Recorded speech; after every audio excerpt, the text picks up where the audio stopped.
तो अभी बात करेंगे तुला लगन वालों के लिए फरवरी 2023 कैसा रहेगा। ये कुंडली जो आपको अभी नजर आ रही है स्क्रीन पे, इस कुंडली को फरवरी के अनुसार ही तैयार किया गया है। फिर भी हो सकता है कुछ ग्रहों के गोचर में परिवर्तन हो सकते हैं। तो सबसे पहले देखेंगे ग्रहों की गोचरीय स्थिति को, उसके बाद आगे बढ़ेंगे कुंडली के अनुसार। तो सबसे पहले देख लेते हैं सूर्य के गोचर को। सूर्य के गोचर को अगर आप लोग देखेंगे तो 12 फरवरी तक ये मकर में रहेंगे, फिर 13 फरवरी से कुंभ राशि में प्रवेश करेंगे। तो बुध की अगर बात करी जाए तो यहाँ पे बुध 7 फरवरी से मकर में आएंगे और 27 फरवरी को कुंभ में प्रवेश कर जाएंगे। शुक्र 15 फरवरी तक कुंभ में रहेंगे, इसके बाद ये मीन राशि में जाएंगे। मंगल वृषभ में गोचर कर रहे हैं, गुरु मीन में और शनि कुंभ में गोचर कर रहे हैं। चंद्रमा 1 फरवरी को मिथुन राशि में रहेंगे, राहु मेष में और केतु तुला में रहेंगे।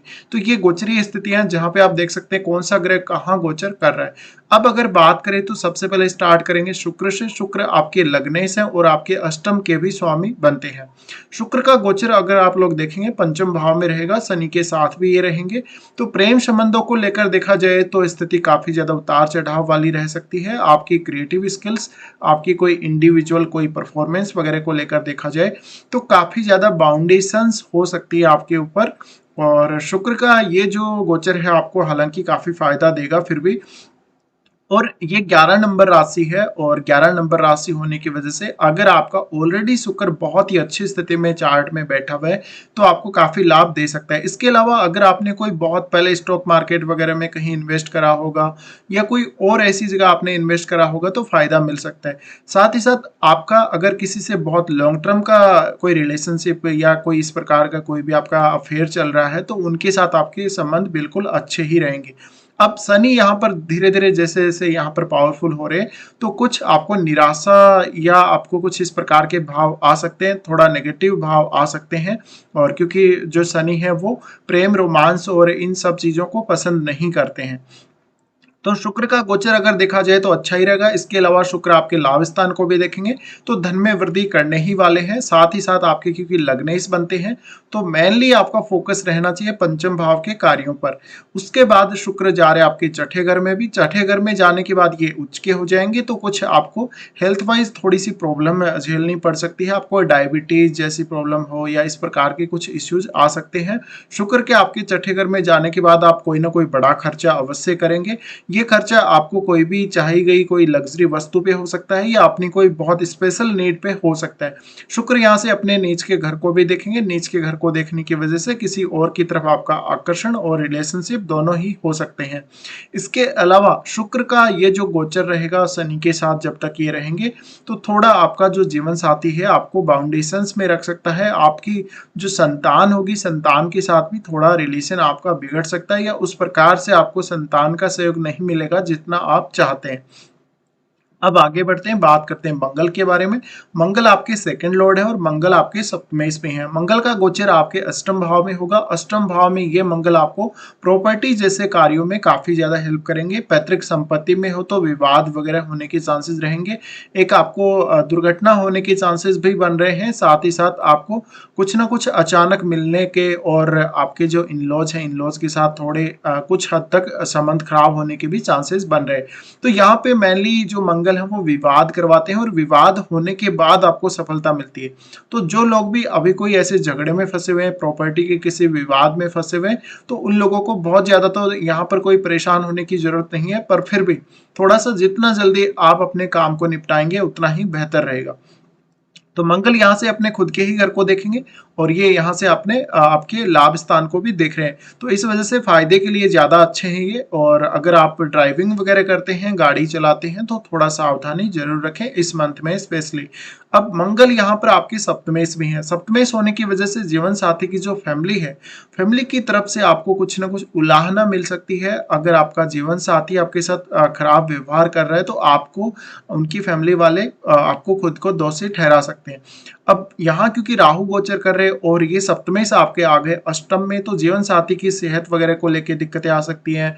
जीवन साथी या आपका फिर कोई अगर बिजनेस है तो बिजनेस को लेके थोड़े लॉसेस होने के चांसेस भी यहाँ देखने को मिल सकते हैं।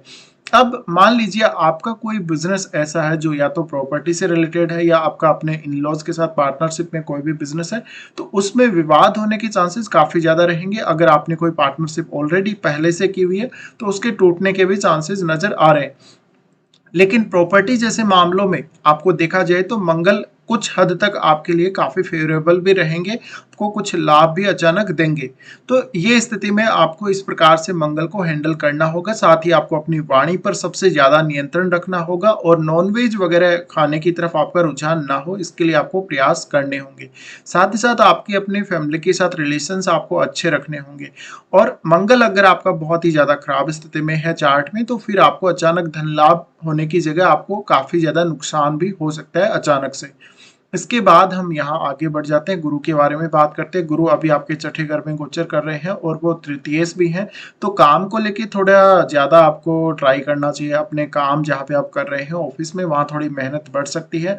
साथ ही साथ कुछ स्पिरिचुअल कार्यों के लिए भी यहाँ पर आप गुरु के गोचर को ले सकते हैं। कुछ आप दान दक्षिणा करना चाहें या इस प्रकार से कोई ऐसा काम करना चाहें, दूसरों का कोई आप सहयोग करना चाहें, दूसरे अपने साथ वालों का कोई ना कोई इस प्रकार का आप सहयोग करना चाहें या उनको कोई भी परामर्श देना चाहें तो दे सकते हैं।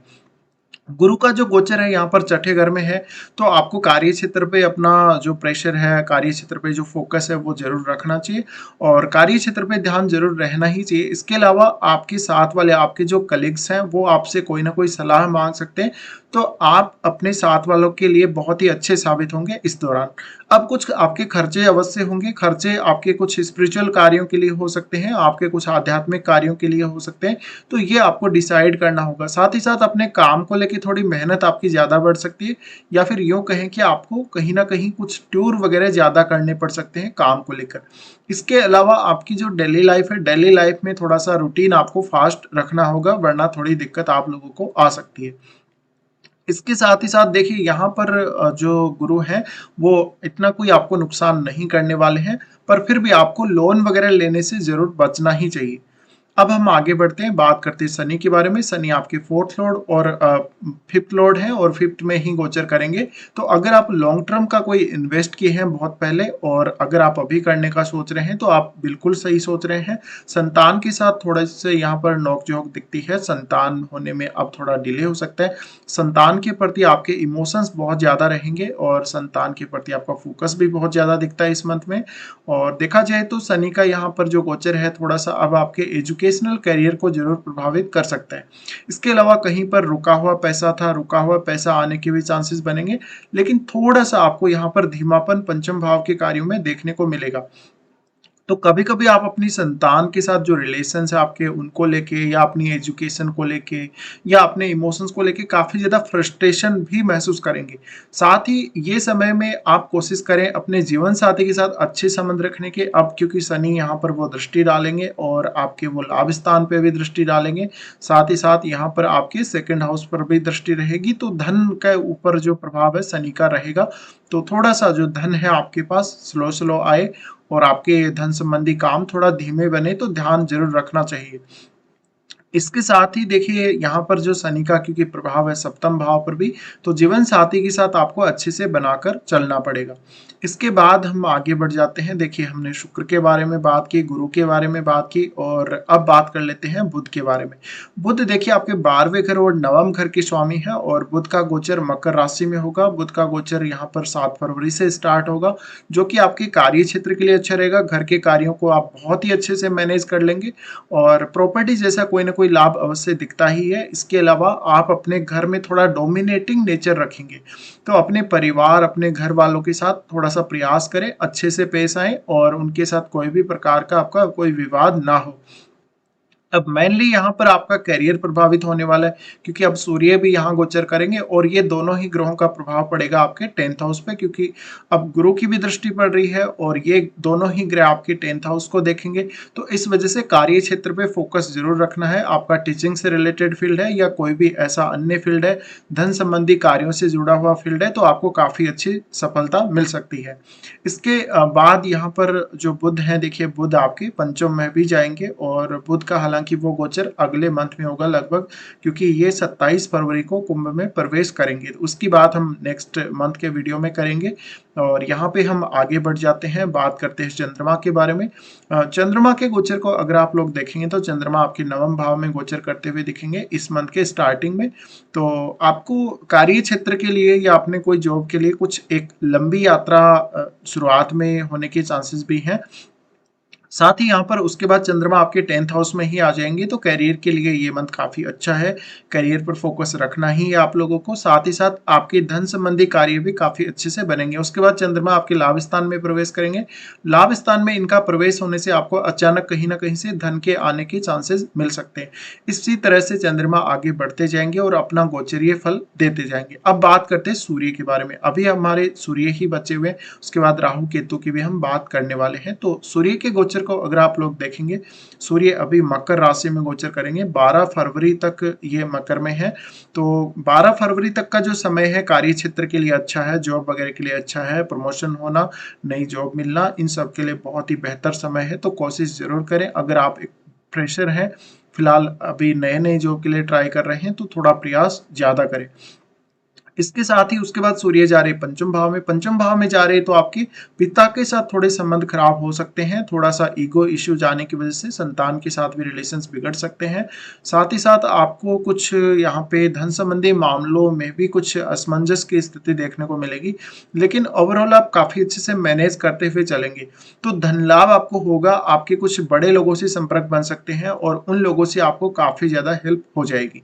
तो कुल मिलाकर देखा जाए तो ये जो स्थिति बन रही है वो आपको काफी फेवरेबल रहेगी। जो मकर का जो सूर्य रहेगा आपके लिए बहुत ही ज्यादा फेवरेबल रहेगा। तो इसी तरह से आपको सूर्य के गोचर को लेना चाहिए। अब बात करते हैं राहु केतु के बारे में। राहु अभी देखिए अभी मेष में गोचर कर रहे हैं, तो आपका जो मैरिड लाइफ का इश्यू है फिलहाल बना हुआ रहेगा। और अभी जब तक यहाँ गुरु नहीं आते, आपको फिलहाल जो मैरिज होने के चांसेस हैं वो थोड़े बहुत कम ही बन रहे हैं। और हालांकि अब बिल्कुल समय पास में आ रहा है लगातार। तो अब जो राहु गोचर कर रहे हैं, थोड़ा सा अगर आपका कोई इश्यू चल रहा है तो थोड़ा मेंटेन करने की कोशिश जरूर करें और आप प्रॉपर अपना डिसीजन लेके आगे बढ़े। अब ये सबसे ज्यादा तकलीफ उन लोगों को ही देगा जिनका राहु ऑलरेडी मेष राशि में बैठा हुआ है। इस तरह से केतु आपके लगन में है, तो आप किसी के ऊपर भी फिलहाल विश्वास न करें। इस साल के एंड तक लगभग जब तक केतु यहाँ से मूव नहीं होते हैं तब तक आपको फ्रॉड लोगों से थोड़ी सावधानी रखनी होगी। जो लोग बहुत बहुत अच्छे हैं, आपके साथ बहुत अच्छा बिहेव करते हैं, उनके साथ ही ज्यादातर आप वार्तालाप करें। और यहाँ पे आपको किसी के द्वारा ठगा जा सकता है, किसी के द्वारा आपके साथ चीटिंग की जा सकती है। तो इन सब बातों का ध्यान जरूर रखें और ब्लाइंडली एक अंधेपन से या अंधविश्वास से कोई भी कदम ना उठाएं। ब्लाइंडली कोई भी काम आप ना करें, अच्छा रहेगा। इसके बाद देखिए हम लगभग बात कर चुके हैं सभी ग्रहों के बारे में। अब आगे बढ़ जाते हैं और बात करते हैं कुछ अच्छे और खराब दिनों की। अच्छे दिनों को देखा जाए तो 4 से 8 तारीख तक और 16 और 17 तारीख आपके लिए बहुत ही अच्छे रहने वाले हैं। ये कुछ दिन है जहां पे आप अपना कोई भी काम निपटा सकते हैं।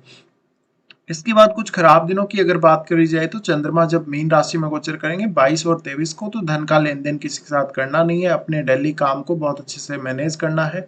साथ ही परेशानी थोड़ी ज्यादा आ सकती है, कहीं ना कहीं विवादों में फंस सकते हैं।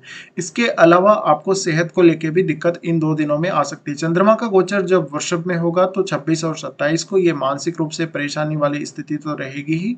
इन 2 दिनों में हालांकि अचानक कहीं ना कहीं से पैसा आने के चांस बन सकते हैं। इसके अलावा 26 और 27 को आपको दुर्घटना होने या मानसिक रूप से कोई पीड़ा होने के चांसेस बनते हैं। चंद्रमा जब आपके 12वें घर में गोचर करेंगे तो 12वें घर में इनके गोचर करने की वजह से 9 और 10 तारीख को कन्या का इनका जो गोचर रहेगा वो आपके लिए अच्छा नहीं है, सेहत के दृष्टिकोण से भी और कोई भी बड़ा डिसीजन लेने के लिए। इसके अलावा आपका रूटीन काफी ज्यादा खराब रह सकता है 9 और 10 तारीख को। तो ये कुछ खराब दिन थे जहां पे आपको कुछ परेशानियां आ सकती हैं। फिलहाल ये वीडियो देखने के लिए धन्यवाद।